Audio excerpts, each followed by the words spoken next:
apresentar nossos convidados. A gente está com, antes de mais nada, Dr. Leandro Teles, muito bem-vindo. Também aqui, ele que é neurologista. Dr. Luiz Anísio Vana, muito bem-vindo, cirurgião plástico. Também, Maite Schneider, muito bem-vinda. Léo Moreira, muito bem-vindo. E também a Rebeca. Temos um resumo desse assunto de hoje, que a gente vai falar sobre transexualidade. Vamos ver? Vamos lá.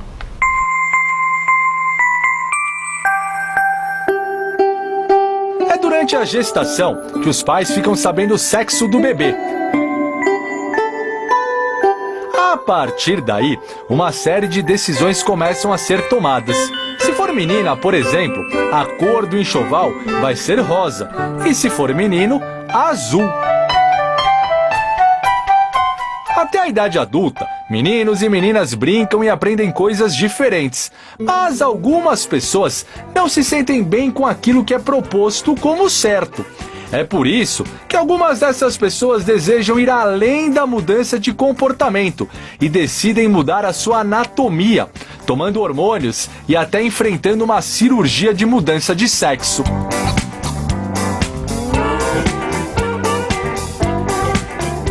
No Brasil, o assunto ganhou repercussão quando Roberto Gambini Moreira, nos anos 1980, apareceu como Roberta Gambini Moreira, em capas de revistas masculinas e como passista de escola de samba.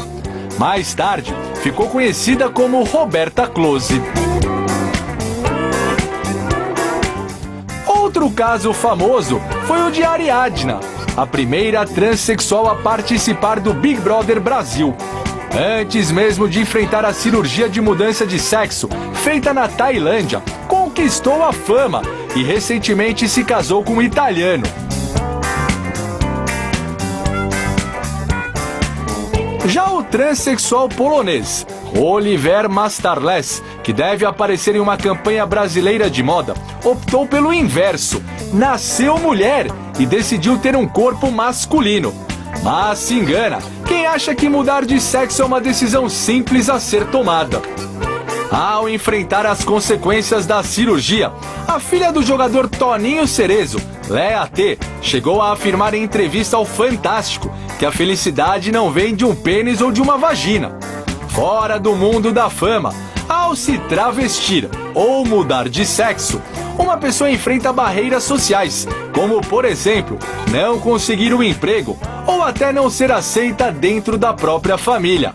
Fato que revela como o caráter ou a competência profissional ainda são fortemente relacionados à opção sexual por grande parte da população. E a gente vai começar a falar, gente, justamente do momento que você se descobre com um espírito que não condiz ao corpo que você tem. E aí a gente comentava com a Rebeca há pouco o quanto que é, acho que o mais complicado, se eu estiver enganada vocês me corrigem, é quando, independente da idade que você tenha, você falar, tudo bem, eu sou gay, ok, já é difícil para você se encaixar. Não adianta você falar, gente, é legal, é fácil, não é. Eu sempre brinco com os meninos aqui da maquiagem, tem que ser muito macho para você assumir que você é gay, porque você sabe que o preconceito vai ser muito grande, tem que ser muito forte para isso. Agora, quando você vê que não só você é homossexual, que já é um preconceito grande, mas que o corpo não é um corpo que você pensa, que você sente, você pensa como mulher, você pensa como homem, aquele corpo não ajuda. Que momento que é esse? Como você sentiu isso, Rebeca? O difícil é assim, porque quando você se vê gostando de uma pessoa do mesmo sexo, você fala, pronto, eu sou gay. Só que você começa a viver naquele mundo gay e você vê que não é o teu mundo. E você começa a achar estranho, porque você não tem na cabeça, eu sou mulher, eu sou transexual, você não tem aquele entendimento sobre isso, creio eu. E daí eu comecei a vivenciar e vi que não era aquilo. E daí, com o passar do tempo, eu fui me feminizando, colocando roupas de menina, tudo. Desde criança eu não gostava de tirar a camiseta. E eu via que tinha alguma coisa estranha. Eu me sentia um alienígena. No corpo errado. No corpo, um alienígena, assim, sabe? Porque se eu gostava de homem e não era gay, o que eu era? Daí ficou esse conflito na minha cabeça por muito tempo. Até eu descobrir que eu me sentia bem como mulher. Agora, o se sentir bem como mulher é diferente de você querer mudar de sexo também, né? É diferente de você querer mudar, né? Só um adendo, né, Kátia? Acha que essa coisa, o pessoal geralmente tem o hábito de falar que é uma alma desencontrada de um corpo, né? E a percepção, pelo menos que eu tenho, assim, é de que durante muito tempo eu sofri com relação a isso, né? Até 16 anos eu tentei 2 vezes o suicídio. Imagine para uma criança. Sim, porque é muito difícil. Né, na verdade, tentar o suicídio por saber que algo estava errado e não condizente. Hoje eu percebo que esse algo não é o tal espírito não encontrado somente ao corpo, é de uma sociedade, infelizmente, então, que vive essa dualidade de só existe homem, só existe mulher e nada além disso é discutido, nada além disso é colocado como uma diversidade possível, entende? Mas quer dizer, o primeiro passo não é, e aí eu acho que não digo que é o mais difícil, mas se você saber identificar o que de fato você sente, como você disse, não é só o espírito, não é só o corpo, mas é como as pessoas vão ver, onde eu me encaixo nessa sociedade, existe um nicho para mim. A gente não se encaixa, né? A gente percebe que está fora de qualquer tipo de caixinha, não é isso, Léo? Então, algo que eu acho importante esclarecer, quando você diz assim, além de ser homossexual, você falou dessa forma, né? Descobrir que está num corpo errado. Eu digo assim, porque não é mais... Mas eu só quero falar a respeito... Pode falar. A respeito dessa sua afirmação. Eu quero dissociar orientação de identidade. São coisas que as pessoas costumam misturar. Não, mas eu digo, quando eu disse isso, talvez não tenha me explicado direito. O que eu quis dizer foi o seguinte: quando muitos homens, muitas mulheres que são homossexuais não têm coragem de falar com a sociedade, com a sua família, acabam tendo um relacionamento hétero, simplesmente de fachada para a sociedade, para a sua família, e são extremamente infelizes. Porque se eu estou numa verdade, mesmo sendo hétero, eu era casada, não era feliz, resolvi me separar. Ah, foi fácil para a família? Não, não foi, mas não era um problema meu, era um problema deles. Eu estava resolvida com a minha vida. Mas é muito mais fácil fazer como eu fiz, do que simplesmente você falar assim, puxa, tá bom, não é só essa realidade desse casamento que não me faz feliz. É a minha realidade, com a sinceridade que eu tenho que ter comigo. Sim, né? Então, para mim, assim, tem que estar bem separado, na minha visão, para não ter essa confusão. Porque são 2 perguntas diferentes. Quem eu sou? E quem é você? Quem foi você? Eu sou o Léo Moreira Sá, sempre fui quem eu sou. Sempre foi o Léo. Sempre fui, desde que nasci. Sou o Léo Moreira Sá, sou o Léo. O Léo. Né? O Léo Moreira Sá agora é um ator. Que não se sentia adaptado desde criança. Sentia que não estava adaptado não só corpo, como dentro de uma cultura heteronormativa, que dizia para mim que eu não era quem eu era. Eu tive que me adaptar, tentar me adaptar de formas vãs, até conseguir chegar a essa situação que eu estou agora. Então, mas do tempo que você começou a tentar se adaptar, até o que você é hoje... Então, só terminando. Deve ter sido difícil para você, então, né? assim, aí essa pergunta assim, quem sou eu? É uma pergunta. A segunda pergunta, quem eu desejo? São coisas diferentes. Eu quero fazer essa distinção porque as pessoas não têm noção disso. Normalmente colocam tudo no mesmo balaio das homossexualidades. Identidade de gênero é quem eu sou, quem eu me autodenomino no mundo. Isso mostra o quão complexo E a orientação já é uma outra dimensão. Sim, não é tão simples como a gente imagina ser taxado. Quer dizer, você se encaixa em qual perfil? Você é transexual, você é travesti, você é homossexual, você é heterossexual, ou então entre outras 10 classificações que tem hoje em dia. Gente, talvez você não se encaixe em nenhuma dessas. Então, você é Léo. É por isso que eu sou Léo. E tenho a minha orientação sexual, que não é necessariamente hétero. Ela pode ser bissexual, posso ser gay. Então, assim, nós não somos gays querendo ser mulheres ou lésbicas querendo ser homens. Esse é o pensamento do senso comum. Que é errado, por isso que a gente quer abordar inclusive aqui. Dentro do mundo LGBT, esse é o pensamento. Sim, mas por quê? Porque eu acho que é difícil as pessoas se colocarem na condição do outro. Porque quando a gente taxa, e aí não importa, pode ser entre heterossexuais ou entre homossexuais, a dificuldade das pessoas entenderem o que o outro sente é muito grande. Por isso que a gente vive num mundo tão complicado.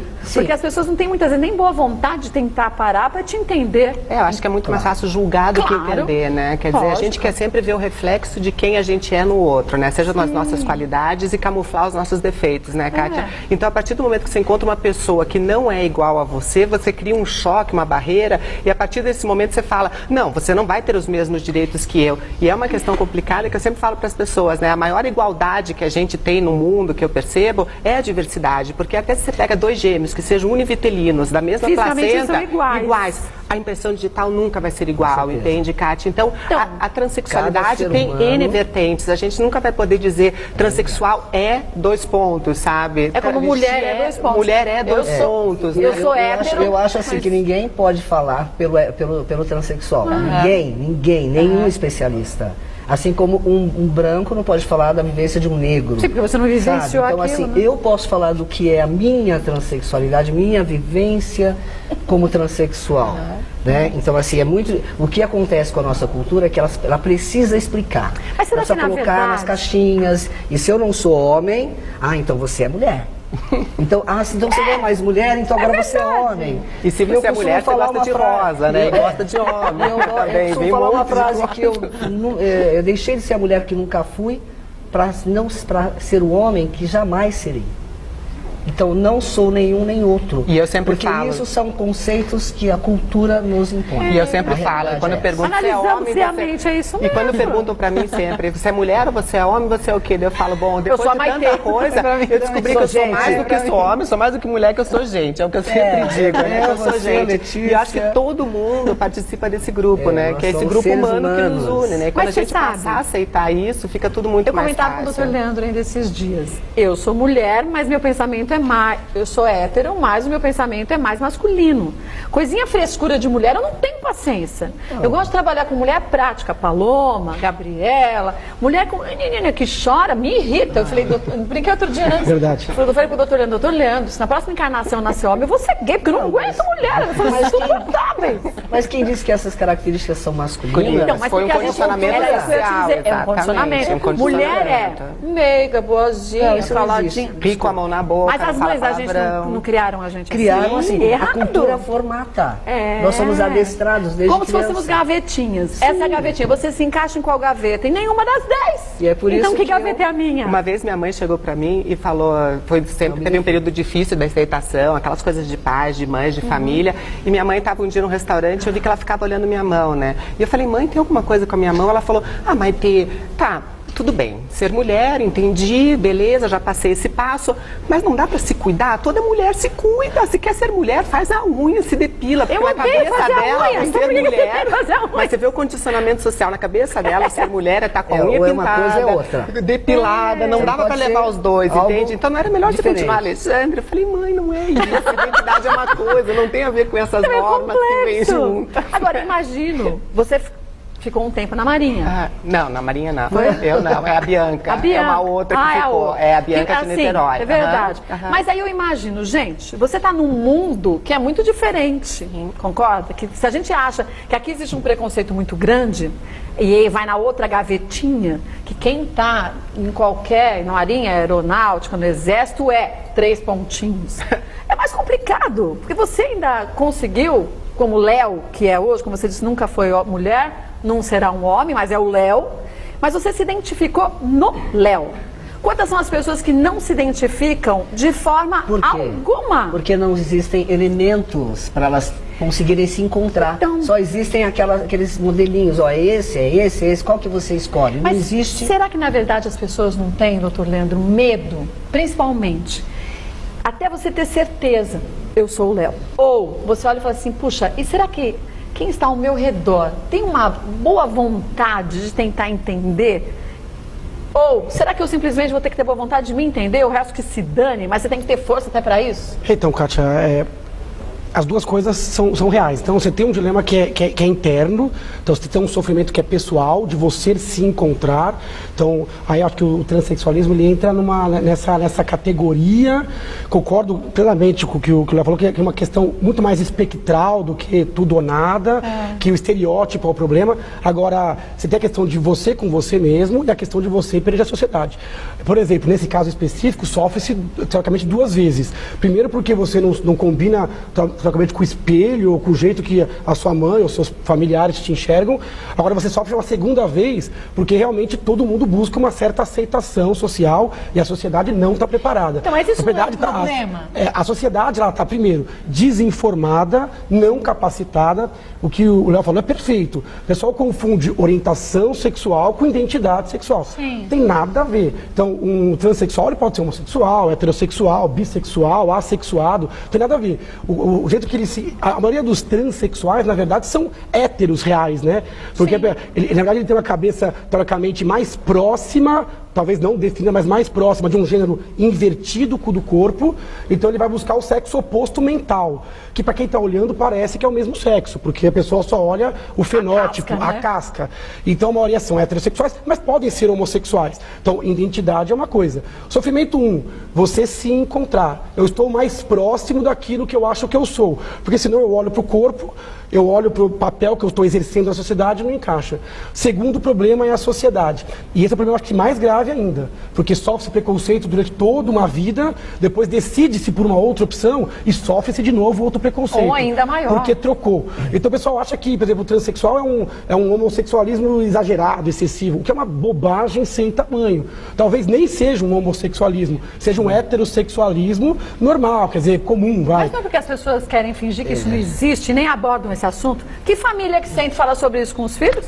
Então, aí quando você, eu sei que você é um médico, né, e assim, a medicina ela tem uma visão, né, a respeito do transexualismo, né, o ismo, né, como você sabe, é um sufixo que, dentre outros significados, significa doença. Então nós somos ainda, como foram os homossexuais até a década de 90, considerados doentes mentais. Nós estamos ainda no Código Internacional de Doenças. Então, mas por quê? Porque se estabeleceu que homem e mulher, matriz reprodutora, né?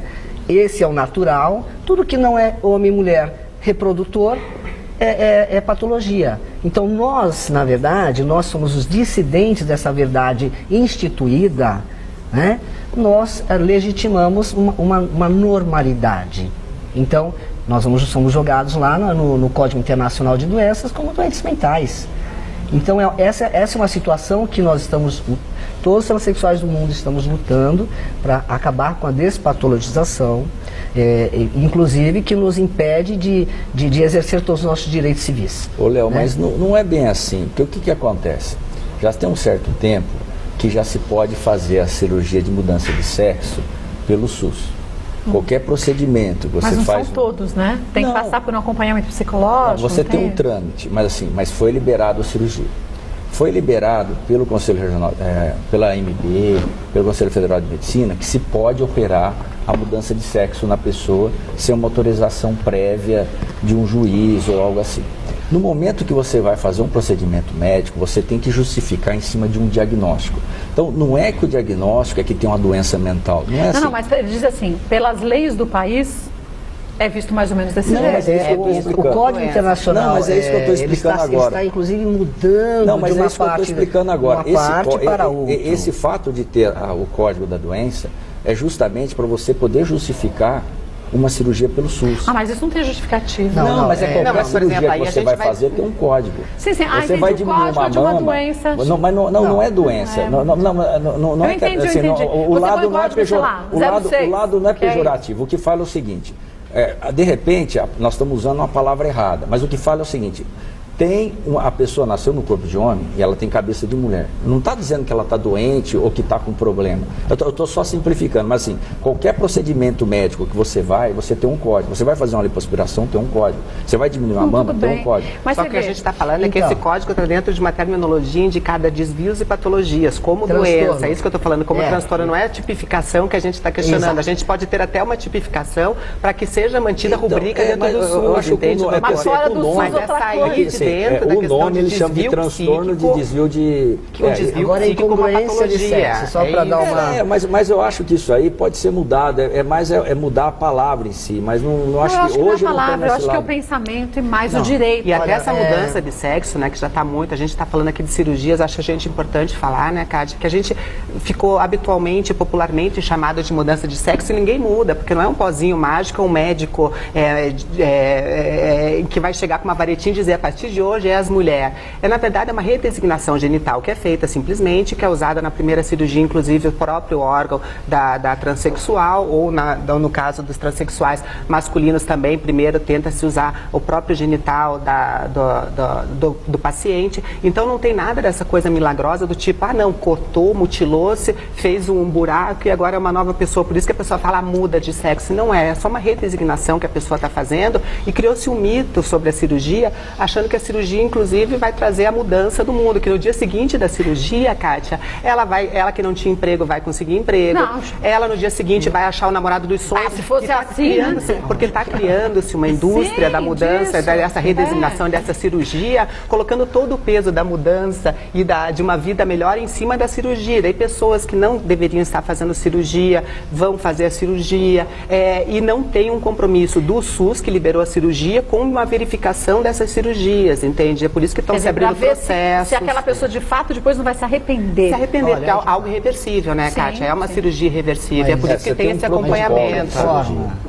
Doutor, posso? É Luiz. Doutor Luiz, eu ouvi esse argumento assim, todo o tempo que eu estive ali fazendo acompanhamento ali no CRT, que é necessário porque precisa de um diagnóstico e tudo mais. Enfim, inclusive porque sem um diagnóstico não existiria também a assistência gratuita do SUS. Ok.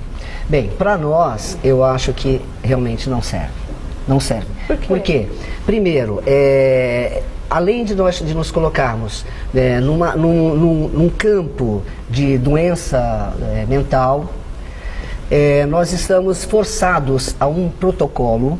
Nós passamos por dois anos, passei por esses 2 anos. São 2 anos de acompanhamento. 2 anos de acompanhamento. É uma equipe multidisciplinar. Psicólogo, psiquiatra. Então, deixa eu terminar, por favor. Sabe como a gente tem que ver isso, Léo? Uma evolução. Perdão, por favor. Então, assim, nós somos acompanhados por essa equipe, e o que acontece? Nesse protocolo, ele existe até um teste para saber se você é transexual. Quer dizer, eu, transexual, que sei que sou desde criança, tenho que fazer um teste que, olha, mais ainda, pera um pouquinho, esse teste, ele leva, por exemplo, características culturalmente construídas, características femininas e masculinas, e eu tenho que me encaixar.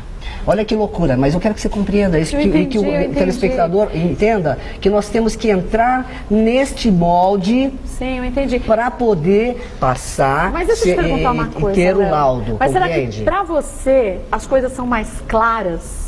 Assim como para algumas pessoas, independente do que seja. Às vezes a gente tem mais clareza para um assunto do que o outro, que passa pela mesma situação. É que ele é um doutor, eticamente ele não pode nem falar diferente. Ele não pode nem falar diferente. Não, deixa eu só tentar ver se eu entendi o que você disse. Você é uma pessoa que me parece, não lhe conheci hoje, que você sempre teve, que você tem uma clareza de que você é o Léo e você sempre foi o Léo.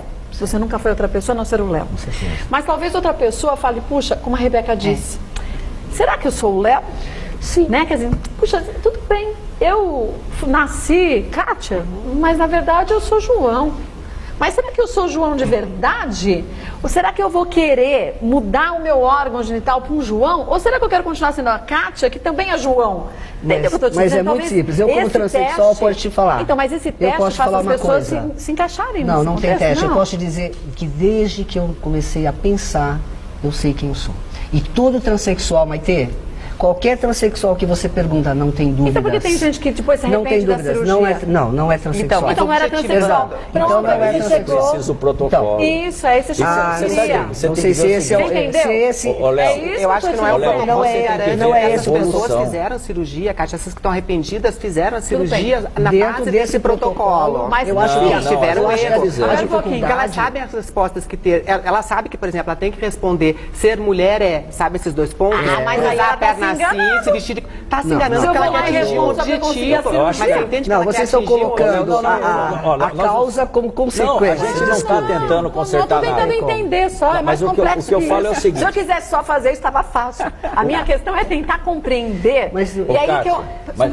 Mas eu compreendo o doutor, porque ele tem uma questão ética dentro da profissão dele, ele tem que falar em Não, é diagnóstico. que para você é mais fácil falar, porque você sempre sentiu o Léo. E eu fico questionando... Todos os transexuais sempre se sentiram. Não, mas Mas é veja... estranho porque, Desde que doutor, nascem. Eu queria até perguntar para o senhor, porque eu, quando era criança, eu não me sentia a Rebeca.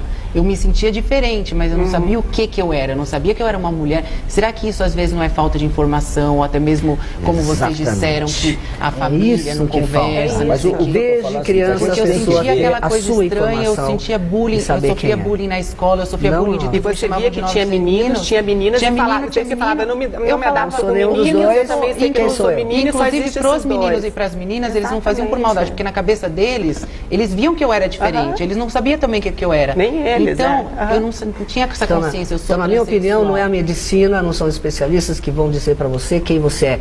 É a informação. Nós temos que ter informação para todos. Porque e o Brasil carece disso na Europa. Mas, Léo, há 20 anos já tem o debate.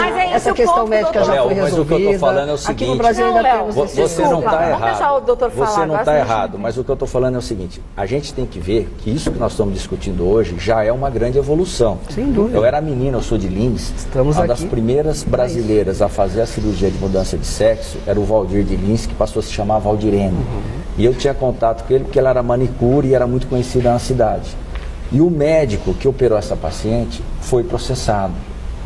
Ele foi processado, o Dr. Farina, e quase foi condenado. Então, assim, tudo tem um começo. Depois disso, como é que é hoje? Hoje já se pode operar a pessoa sem precisar de uma autorização judicial. Não que seja o ideal, mas já é o primeiro passo para a gente chegar ao ideal. É evolução. Que através de conversas assim a gente consegue entender qual seria o ideal. Agora, tudo que começa, às vezes não começa da melhor maneira. Agora, por que esse protocolo de 2 anos? Porque nem todas as pessoas têm a mesma resolutividade que vocês têm. Eu já presenciei pacientes que colocou prótese de mama e depois quis tirar. Então, o que acontece? Essa é uma maneira de você limitar, de também não começar a se operar demasiadamente. Porque, assim, independente ou não, é uma cirurgia que muda muito, é uma cirurgia meio sem volta. A pessoa ainda colocar uma prótese lá e tirar, dá para tirar. Mas depois que ela fez uma cirurgia que realmente mudou a genitália dela, fica uma coisa mais complicada. Agora, a coisa está melhorando e está evoluindo bem. Eu acho até a gente poder sentar aqui e falar sobre esse assunto já é uma grande evolução. Né? Imagine isso há 10 anos atrás. Obviamente, eu concordo contigo pelo seu olhar. Isso devia ter sido feito desde sempre. Mas, assim como as famílias, culturalmente, são formadas em estilos diferentes, eu acho que cada família e cada grupo de pessoas tem um tempo para conseguir entender algo que para alguns é simples e para outros é algo muito distante. Então, esse espaço eu acho que a gente vai abrir sempre, a gente sempre fez isso no Mulheres, em todos os assuntos, para que a gente agora saia daqui pensando, puxa, o Léo sempre foi Léo. A Rebeca era Rodrigo, mas agora ela sempre foi Rebeca. Ela não se descobriu, a Maitê, como era o contexto. E aí a gente começa a olhar para dentro da casa da gente, não só em relação a isso, em relação a tudo, que as pessoas são diferentes. E o mais gostoso é que somos todos diferentes e que a gente pode aprender uns com os outros, principalmente respeitando. Eu acho que as pessoas têm que aprender isso, Kátia. Eu acho que o principal é o respeito, porque tem muita gente que assiste e fala, ai, nunca vai ser mulher, porque o cromossomo, não sei o que. Gente, a gente não quer ficar vendo o cromossomo um do outro, sei lá como é que se fala. Então, é muito fácil você olhar para a vida da Maitê e criticar ela, sendo que a minha vida está cheia de defeito. Então, acho que cada um em casa deve olhar para a sua própria vida antes de criticar os outros. Claro. Porque tem muitos maridos que são héteros, mas batem na esposa. Tem a esposa que vai lá e trai o marido. Então, ninguém tem a vida perfeita a ponto de chegar e criticar os outros e perguntar, você é homem ou você é mulher? Ah, me poupe, e a vida falta de respeito. É o que você escolheu como felicidade. Tem muitos pais que incentivam os filhos, vocês sabem? Tem muitos pais que chegam e falam, isso aí é traveco, isso aí é um viadinho, isso aí é não sei o que, tem pais que fazem isso. Para você participar dos Jogos Olímpicos, você tem que fazer um teste para provar que você é mulher.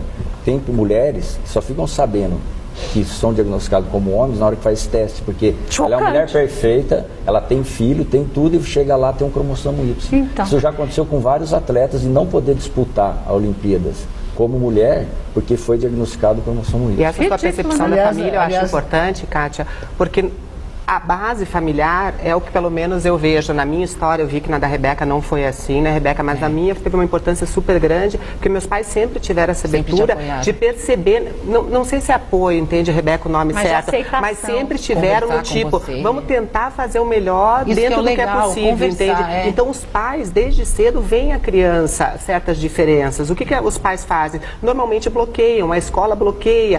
Quando tem uma criança que é diferente, seja porque é afeminada, seja porque é uma menina mais masculinizada, qualquer coisa, o que a psicóloga do colégio faz? Tira essa criança que já estava sofrendo bullying do grupo, então ela sofre duplo bullying do pessoal e da direção da escola. Então, quer dizer, não há um entendimento de inserção nessa diversidade. Tem uma escola no interior do Paraná que hoje em dia, antigamente tinha os brinquedos das meninas e os brinquedos dos meninos. Hoje é um balaio só, com brinquedos para todo mundo. Que é o correto. Se a menina quiser pegar o carrinho e o menino quiser pegar a boneca, não existe mais o cestinho do menino e o cestinho da menina. Isso não quer dizer que a menina que não gosta de boneca vai ser alguma... Não é menina. Não. E na Europa mas com pequenas ações podem fazer a diferença. Em casa você pode fazer isso. Quando a tua filha não quer usar o cor-de-rosa, ela quer usar o verde. Não quer dizer que ela não seja menina porque não quer usar o rosa, no seu site você fala muito também disso. Tem bastante coisa. É um site que já existe há 17 anos, né, Kátia? E tem 17 profissionais que tiram dúvidas das mais variadas áreas. Então a gente tem proctologistas, endocrinologistas, pessoas que se dispõem um tempo por semana para estar respondendo dúvida. Então as pessoas podem estar escrevendo, podem estar tirando dúvida de várias situações, tudo, e é voltado para essa área de transgeneridade, de homossexualidade, enfim, de sexualidades diversas e dessa diversidade que a gente está abordando. Então as pessoas que quiserem entrar, pode entrar, não precisa colocar nome. Casadamaitê.com, né? Tudo junto. É só você acessar e tem as informações lá. Léo, tem o seu projeto Luléu. Sim, sou ator. Eu atualmente estou numa peça autobiográfica, dirigido pelo Nelson Baskerville, o premiado Nelson Baskerville. E nós já estreamos no ano passado, né? Ficamos 6 meses em cartaz. Estamos voltando agora em maio, dia 29 de maio, ali na Praça Roosevelt, no estúdio 184. E convido a todos, porque eu conto a minha história, conto todas as minhas loucuras, né? Tudo aquilo que eu passei até encontrar a minha expressão de gênero, conseguir me encontrar, né? E eu acho que vai ser bem bacana para todos, todas irem lá compartilhar comigo tantas emoções. Doutor Luiz, tem o site também, quem quiser conhecer um pouco mais. Instituto Vana. Instituto Vana, com 2Ns.com.br, né? 2 Ns. Obrigada mais uma vez. Obrigado a você, Cátia. Doutor Leandro, a gente tem que fazer essa pauta em partes, para tanto assunto pra gente falar. Dá para fazer uma série, vamos fazer uma série. Uma série, www.leandroteles.com.br. Obrigado mais uma vez. Terça-feira o doutor Leandro está com a gente. Segunda-feira. É segunda? Segunda agora. Segunda para a gente abordar outros temas. Sim. Rebeca tem um site, quem quiser. Não, só vou dar meu Instagram, que é o Rebeca Lopes BR. Só isso, quem quiser me acompanhar. Te seguirei. Queria agradecer demais a participação de vocês, dizer que aqui no Mulheres a gente sempre tem uma abertura a tudo. Porque eu acho que a gente não pode achar que a gente tem um caminho só na vida, e bom é isso, a gente tem vários caminhos. E aí a gente tem que compreender todos eles, porque através da educação que a gente vai diminuir o preconceito. O objetivo é terminar, mas a gente na verdade vai terminar só quando todo mundo estiver educado para isso. Obrigada. E nós agradecemos muito o espaço que você abriu aqui. Obrigada, viu?